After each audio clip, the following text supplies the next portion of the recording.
Ce détecteur est employé dans plusieurs domaines d'application. Il peut être employé pour l'analyse de l'eau, l'analyse des pesticides dans les fruits et légumes par exemple, l'analyse de médicaments et drogues tels que la morphine, et dans un cadre plus général, ce détecteur permet l'analyse des molécules organiques qui sont azotées ou phosphatées.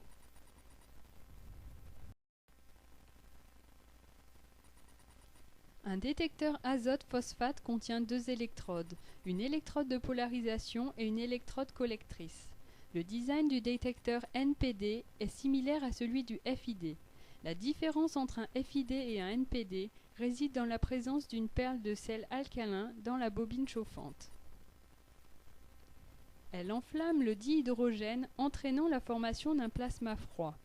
Le principe du détecteur est basé sur la variation de la conductibilité électrique de la flamme. La perle chauffée émet des électrons par émission thermoionique.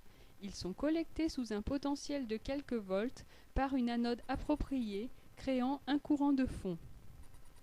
Lorsque des composés contenant de l'azote ou du phosphore sortent de la colonne, ils sont adsorbés à la surface de la perle.